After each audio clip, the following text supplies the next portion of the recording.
Okay dear students, chapter आपकी screen पर देखिए।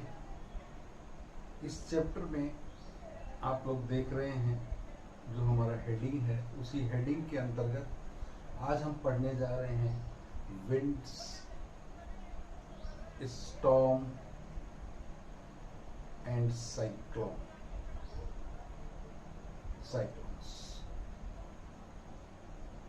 यह हम इसमें पढ़ेंगे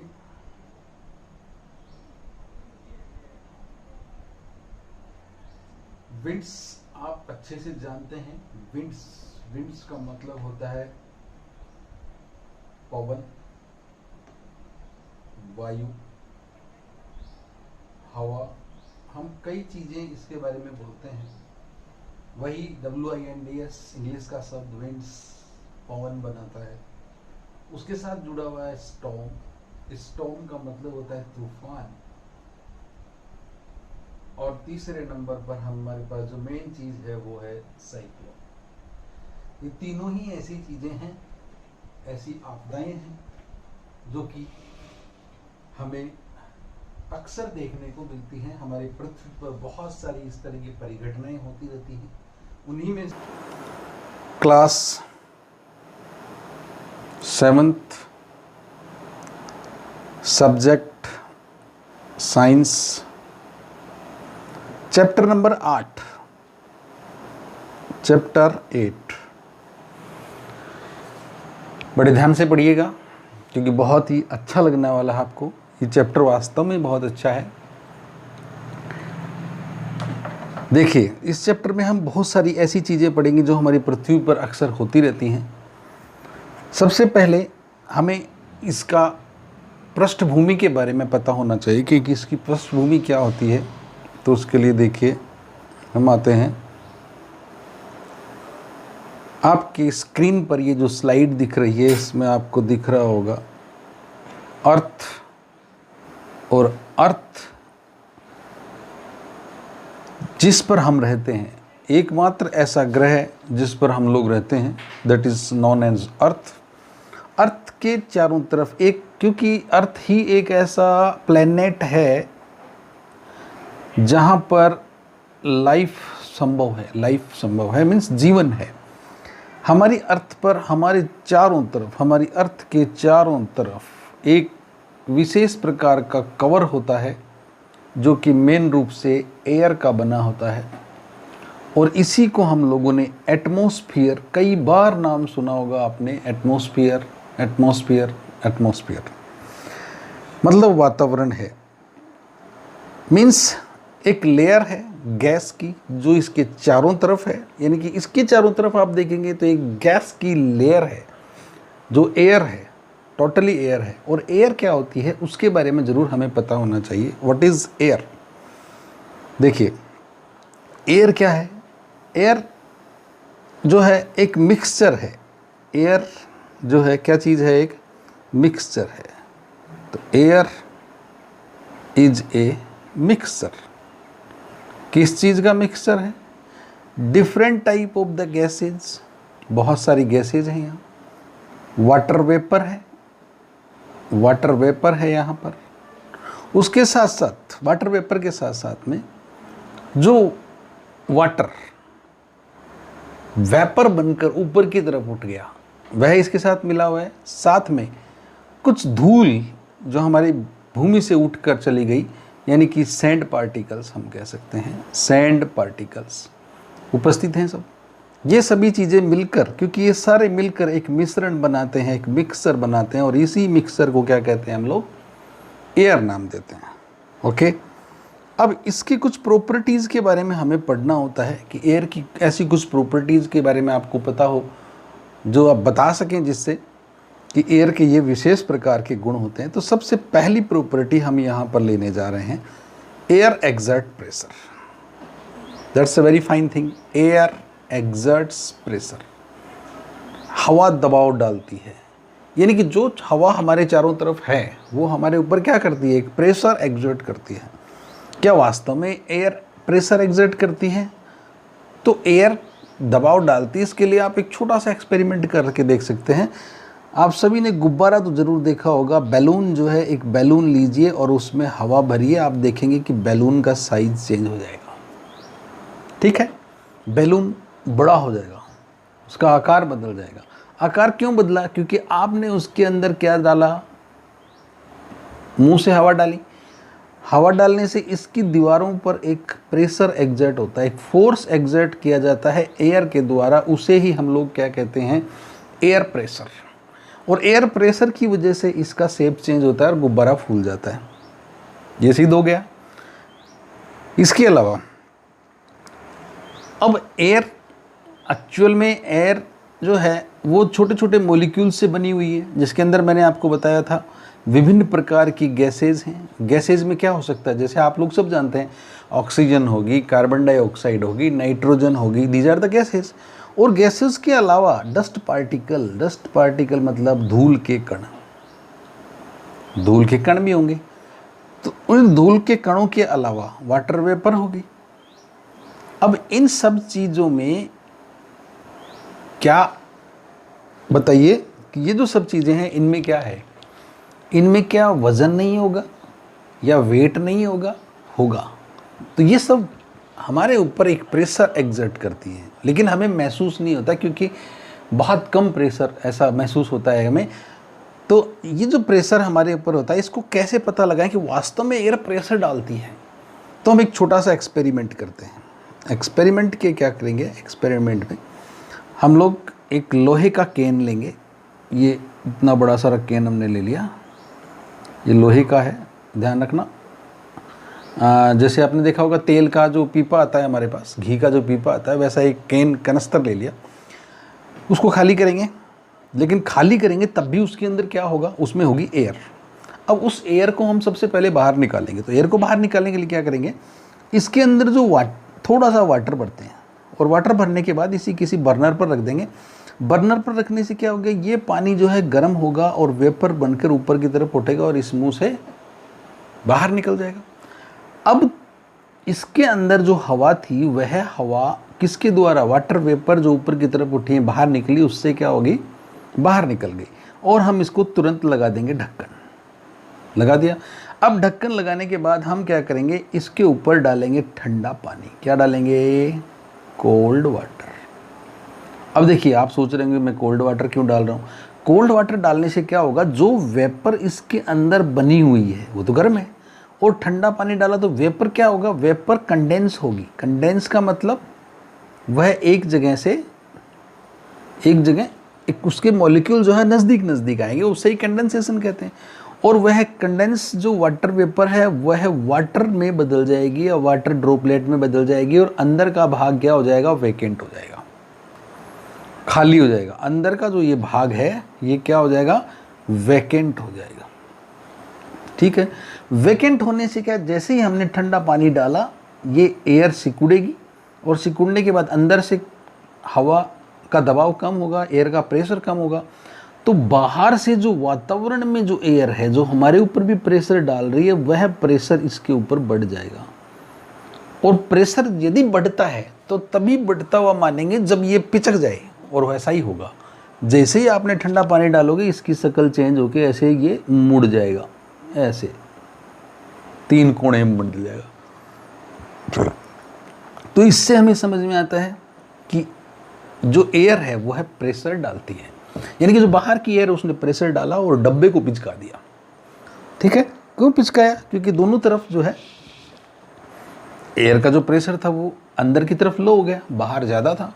मीन्स बाहर के प्रेशर ने अंदर के प्रेशर को दबा दिया, और ये तो एयर, देयर आर, नीचे एक लाइन देखना, air made up of molecules of different gases, when a molecule collide with the wall they exert a small force on the walls. कहने का मतलब है कि जो एयर है वह दीवारों पर क्या डालती है, प्रेशर डालती है, प्रेशर क्रिएट करती है। तो पहला आपका पॉइंट क्लियर हो गया कि एयर एक्सर्ट प्रेशर। तो नंबर 1 जो पॉइंट है आप इसको ध्यान रखिएगा, एयर एक्सर्ट्स प्रेशर। इसके अंदर आप ये 2 तरह के प्रयोग दे सकते हैं बहुत अच्छे से, आपको दिक्कत नहीं आएगी कहीं भी। नेक्स्ट, इसके बाद हम चलिए दूसरे पॉइंट पे चलते हैं इसके ऊपर। Air expends on heating. Air expends on heating. Next point is here, what is this? Means air expends on heating. कहने का मतलब है कि यदि एयर को गर्म किया जाए, एयर को क्या किया जाए? हीट अप किया जाए, गर्म किया जाए, तो क्या होगा? एक्सपेंड्स, ये क्या करती है? ये फैलती है। ठीक है, चलिए देखते हैं। अब इसको पता करने के लिए आपको ध्यान होगा कि बैलून होते हैं, बैलून देखे होंगे आपने, जो हवा में उड़ते हैं, जिनमें कई बार आपने कई विदेशी पर्यटकों को जाते हुए भी देखा होगा। हमारे भी राजस्थान में जैसलमेर में इस तरह के बैलून्स उड़ाए जाते हैं। नेक्स्ट, आप एक बोतल लीजिए, हम छोटा सा प्रयोग घर पे ही करेंगे। तो ये बोतल ले लिया, पानी की बोतल ले ली, इसके ऊपर हमने एक गुब्बारा बांध दिया, कोई दिक्कत नहीं है। अब हम ऐसी ही बोतल दूसरी लेंगे और उस बोतल में पानी को गर्म करके रखेंगे, और गर्म पानी रखेंगे, यानी कि हॉट वाटर रखेंगे। अब जैसे ही हॉट वाटर रखेंगे और हमने बैलून को बांधा, धीरे धीरे धीरे धीरे बैलून फूलने लगेगा अपने आप, हम लोग ही फुलाएंगे, और ऐसे फूल के ऐसे खड़ा हो जाएगा। मीन्स अब क्या हुआ? यहाँ जो एयर थी वो गर्म पानी की वजह से वाटर वेपर ऊपर की तरफ उठती हैं, आपको पता ही है, और इसके बाद में ये एक्सपेंड करेगी, जो हवा भरी है वो एक्सपेंड करेगी और ये गुब्बारा बड़ा हो जाएगा, यानी कि सीधा खड़ा हो जाएगा। इसका मतलब हम ये सिद्ध करते हैं कि एयर एक्सपेंड्स ऑन हीटिंग, यानी कि यदि हवा को गर्म करेंगे तो क्या होगा? हवा फैलेगी। तो when the bottle is heated, the air molecules inside start moving faster. Means if they get the heat, then they move faster from here and there. Means उनके अंदर एक एनर्जी आ जाएगी जिसकी वजह से वो इधर उधर दौड़ेंगे। These molecules now collide into the balloon with more energy. और उस समय क्या होगा? ये जितने भी इसके मॉलिक्यूल्स हैं, ये इसकी दीवार पर क्या होंगे? टकराएंगे, तेजी से टकराएंगे, अधिक प्रेशर डालेंगे। Then we can say increase pressure, और ये बढ़ाएंगे क्या? प्रेशर को बढ़ाएंगे, और जैसे ही प्रेशर बढ़ा आपको समझ में आ जाएगी कि गुब्बारा अपना शेप बदल देगा। तो air expends on heating. Thank you. अब देखिए, इसके बाद हम नेक्स्ट पॉइंट पे चलते हैं। Hot air rises up. अभी थोड़ी देर पहले मैं आपसे यही बात कर रहा था, यदि वायु को गर्म किया जाए तो क्या होगा? It rises up. Hot balloons के बारे में मैंने आपसे बात की। इस तरह के बैलून आपने बहुत देखे होंगे, जिसके नीचे एक ऐसी बड़ी सी टोकरी लगी होती है, और उस टोकरी के अंदर कुछ पर्यटक खड़े हो सकते हैं, यानी कि आप भी इसके अंदर बैठ सकते हैं। यहाँ इसके इस जगह पर एक छोटा सा गैस बर्नर लगा होता है, जिसमें आग जलाई जाती है। वो जलती है तो अंदर इसके जो गुब्बारे के अंदर हवा है, क्योंकि खाली नहीं होता ना गुब्बारा, इसके अंदर जो हवा है, एयर है, वो गर्म होती है, और गर्म होने से क्या होगा? It become light. ये क्या हो जाएगी? लाइट हो जाएगी, हल्की हो जाएगी, और लाइट होने से क्या होगा? गुब्बारा ऊपर की तरफ उठना शुरू हो जाएगा, और जब तक आपका ये चल रहा है तब तक ये ऊपर की तरफ उठता हुआ चला जाएगा, और काफ़ी दूरी तक आपकी यात्रा तय करवा सकता है। उसी तरह से एक छोटा प्रयोग आप घर पे कर सकते हैं। एक लंबी सी सीधी डंडी ले लो और 2 कागज़ के बैलून बनाओ, जो इस तरह से इसके लटका दो, और नीचे से तो जो बंद हो और इधर की तरफ से इसका मुंह खुला हुआ हो, इस तरह से ऐसे बैलून बनाओ। यानी कि आप कागज़ को रैप करके कोई लिफाफा जैसा बनाओ, नीचे से बंद हो, जिधर से तो धागा बांध दिया आपने, और नीचे से मुंह खुला हुआ है। अब क्या करेंगे? किसी एक एंड के नीचे रख के you put a candle under one of them, and then you lid the candle. आप कैंडल को जलाइए, और जलाने से क्या होगा? इसके आसपास की हवा गर्म होगी, और गर्म होकर हवा कहाँ जाएगी? आपके लिफाफे के अंदर जाएगी। जो आपने एक तरफ लिफाफा लगाया, पहले तो दोनों बराबर थे, तुला के जैसे बराबर थे, लेकिन जैसे हवा ऊपर की तरफ गई, क्या हुआ? Air rises up when it heated up. जब से गर्म हुई हवा कहाँ आ गई? ऊपर की तरफ जाएगी, और जैसे ही ऊपर जाएगी हल्की होगी तो ये वाला एंड तो ऊपर चला जाएगा, ये वाला एंड भारी रहेगा तो ये नीचे चला जाएगा। तो इससे आपको थोड़ा सा समझ में आएगा कि हॉट एयर राइजेस अप, यानी कि गर्म हवा हमेशा कहाँ जाती है, ऊपर की तरफ उठती है। क्यों जाती है? क्योंकि वह हल्की हो जाती है। तो ये दो बातें थी हमारी। अब देखिए इसके बाद हम इसी के तीसरे पॉइंट पे चलते हैं, हाउ विंड्स आर प्रोड्यूस, क्योंकि इस चैप्टर में हम विंड, स्टॉर्म एंड साइक्लोन के बारे में पढ़ेंगे। तो इससे पहले हमने कुछ वायु की प्रॉपर्टी के बारे में पढ़ा ताकि हमें इसको पढ़ने में आसानी रहे। तो हाउ विंड्स आर प्रोड्यूस, तो विंड्स कैसे प्रोड्यूस होती हैं, कैसे बनती हैं विंड्स, पवन कैसे बनती है? तो सीधी सी बात है, जब हवा में मूवमेंट होता है, यानी कि एयर आपके पास है और एयर में क्या होता है, मूवमेंट पैदा होता है, या हम कह सकते हैं कि moving air is known as, moving air किसके रूप में जानी जाती है? विंड कहलाती है। ध्यान रखना, मूविंग एयर क्या कहलाती है? विंड कहलाती है। सिंपल सी बात है, बहती हुई हवा पवन कहलाती है। हिंदी में पढ़ा आपने। तो ये ध्यान है कि warm air over land expands and rises and heavier cooler air rushes into take into the place. अब इस लाइन के बारे में हम बात करेंगे आपसे कि लाइन क्या कह रही है। देखिए यहाँ आप एक छोटी सी चीज़ देखो, मैं फिर आपको अपनी अर्थ पर ले आया हूँ क्योंकि मैं बात अपनी अर्थ की कर रहा हूँ, जहाँ हम रह रहे हैं उसी की बात करेंगे। ये जो अर्थ है इसका आपको पता होगा कि ये वाला जो ऊपर वाला भाग है इसे हम लोग नॉर्थ पोल कहते हैं और ये नीचे वाला पार्ट है इसे क्या कहते हैं? South pole. ठीक है। सूर्य की रोशनी जब पड़ती है तो यहाँ पर तिरछी पड़ती है हमेशा, सूर्य की रोशनी तिरछी पड़ती है। तो जहाँ तिरछी पड़ती है वहाँ पर हमेशा ठंड रहती है। तो यहाँ पर एनवायरनमेंट कैसा है? कोल्ड। ठीक है, तो यहाँ भी कोल्ड।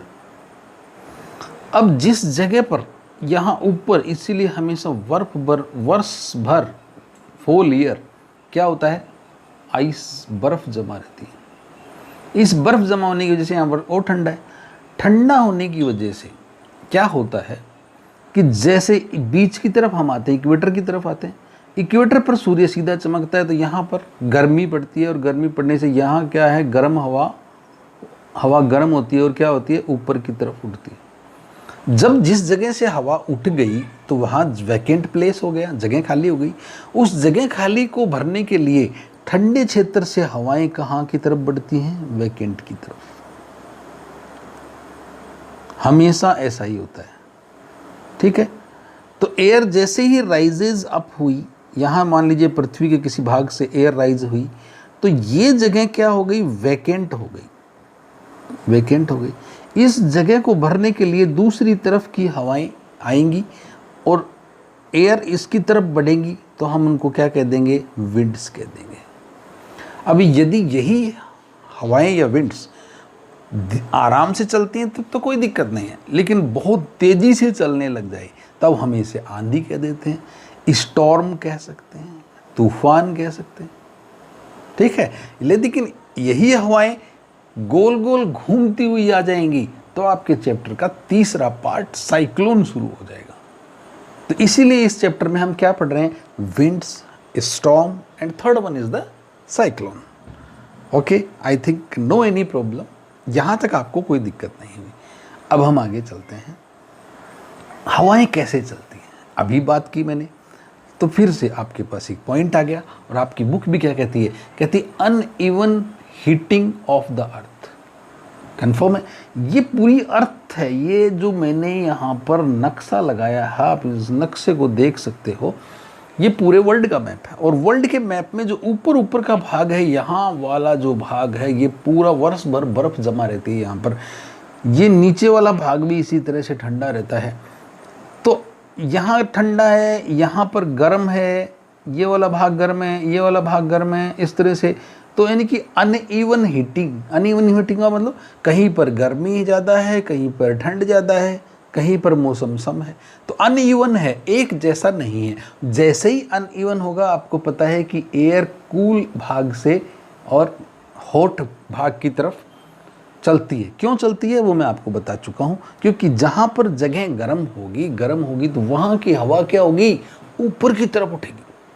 कहाँ उठेगी, ये जैसे ये गर्म भाग है, नीचे आप डायग्राम देख रहे हो कि यहाँ पर इसमें हवाएं ऊपर की तरफ उठेगी गर्म होके, और गर्म होके उठेंगी तो ठंडी हवाएं चाहे इधर से आए चाहे इधर से आए, वो इसको घेरने के लिए आएंगी, जगह खाली होगी, यानी कि उस जगह को भरने के लिए उसकी तरफ दौड़ती।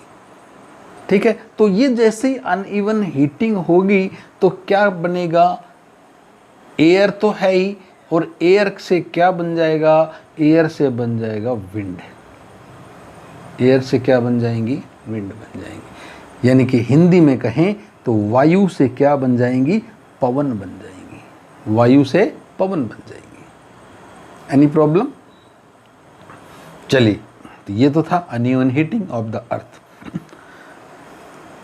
अब इसी तरह से जिस तरह से हम लैंड की बात करते हैं, सेम बात वाटर के साथ भी आती है, क्योंकि वाटर और लैंड दोनों एक साथ जुड़े हुए हैं। आपको पता है कि हमारे पृथ्वी की यदि मैं बात करूं तो 70% भाग जो होता है वो वाटर ही वाटर है। बचा हमारे पास 29 और 30% प्लेस, उसके अंदर हमारी लैंड है। और लैंड में भी बहुत सारे हिल एरिया हैं, बर्फ़ से ढकी हुई जगह है, घाटियाँ हैं, बहुत सारी चीज़ें। तो दोनों चीज़ें जुड़ी हुई हैं, यानी कि एक तरफ अर्थ है, अर्थ का मतलब हम लैंड भाग की बात करते हैं, एक तरफ लैंड है और दूसरी तरफ है वाटर, यानी कि दो भाग हैं हमारे पास, एक तरफ लैंड एरिया है और एक तरफ वाटर एरिया है। तो सी जो है वो पूर्ण रूप से, कंप्लीट रूप से क्या है, वाटर, और लैंड भाग में हमारे पास में बहुत सारी चीज़ें हैं।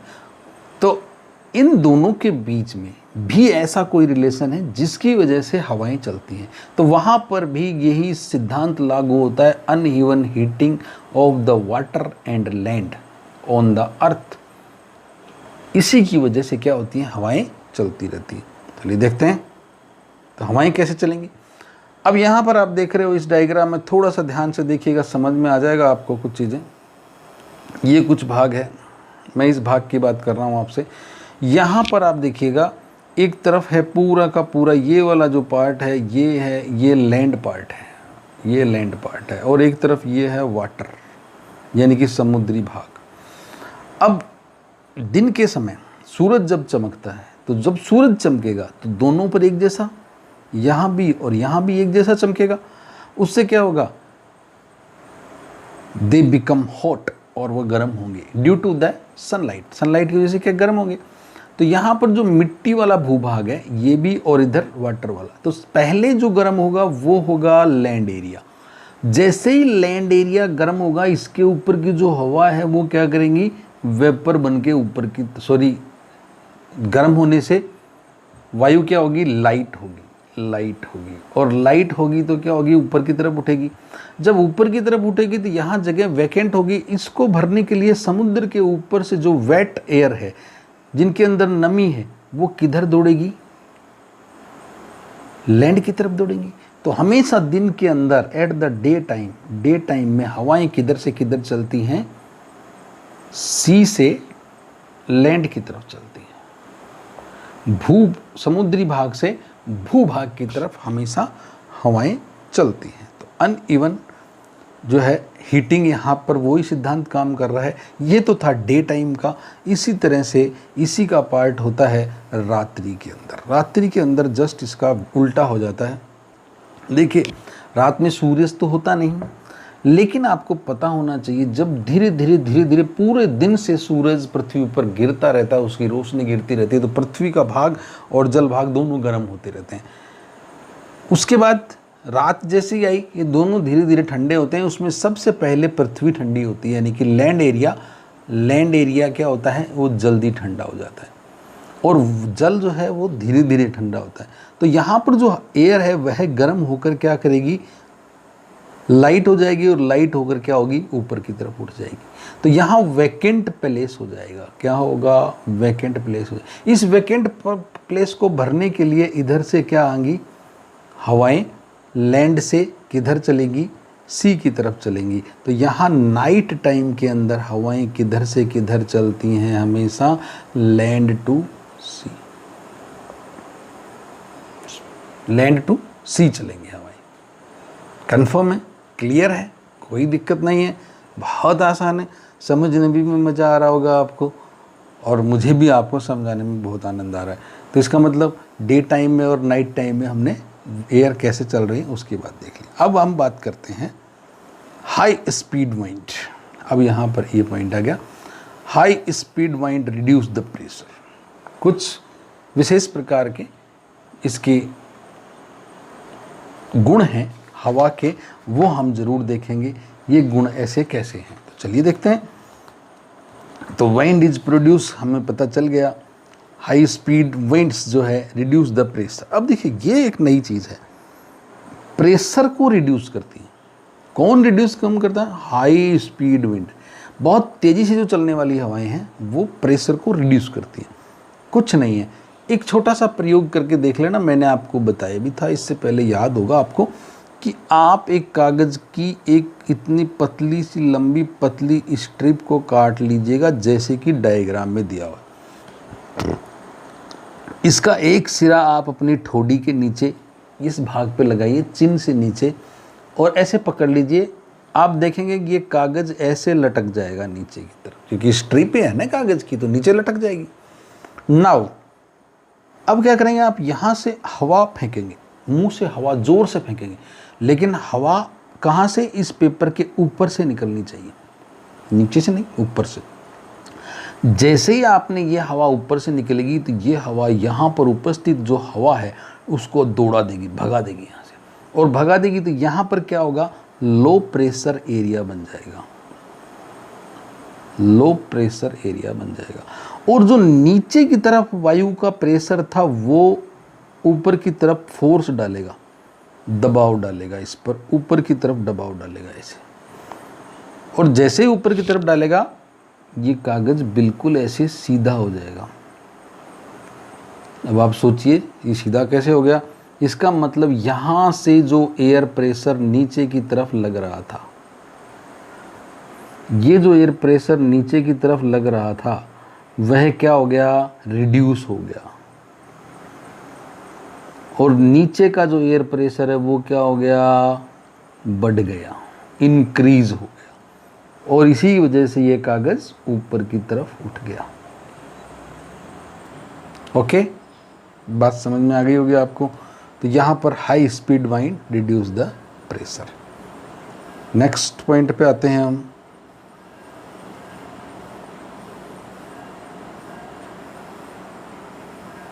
High speed winds can be destructive.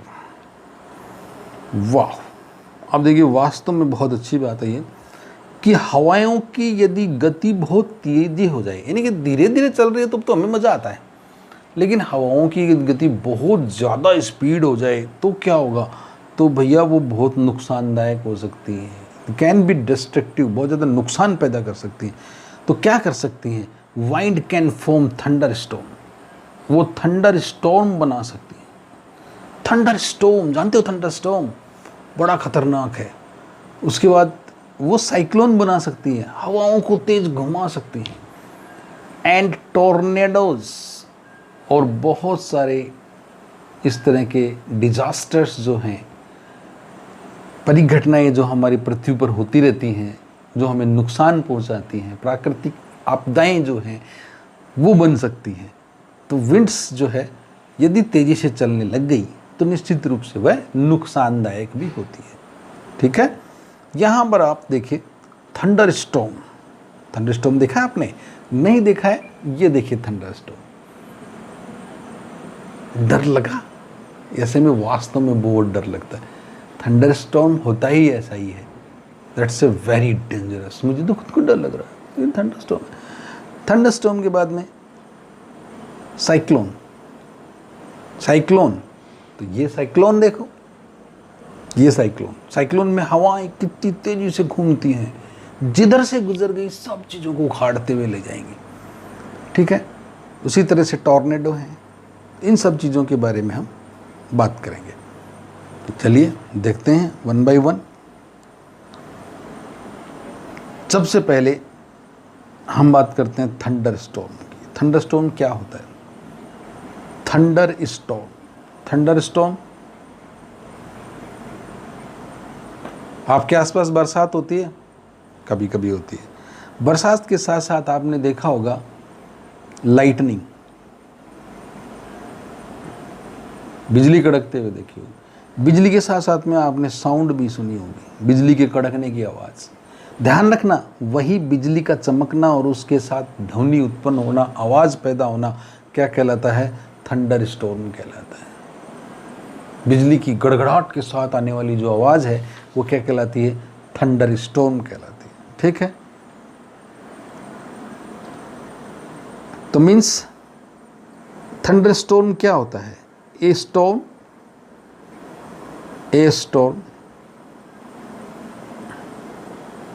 which is comes with lightning and sound। Lightning and thunder कह सकते हो आप, लाइटनिंग एंड थंडर। इसके साथ जो भी तूफान आता है उसे क्या कहते हैं? थंडर स्टॉर्म कहते हैं। ये हमेशा देखने को मिलता है बरसात के दिनों में, जो गड़गड़ाहट की आवाज़ आती है, कहीं बिजली गिरने की आवाज़ आती है और बरसात आती है, उन दोनों चीज़ों को मिलाकर क्या बोला जाता है? थंडर स्टॉर्म बोला जाता है। ओके, उसे कहते हैं थंडर स्टॉर्म। तो आज हम थंडर स्टॉर्म तक पढ़ेंगे, इसके बाद साइक्लोन और टॉर्नेडो, इन दोनों को कवर करेंगे।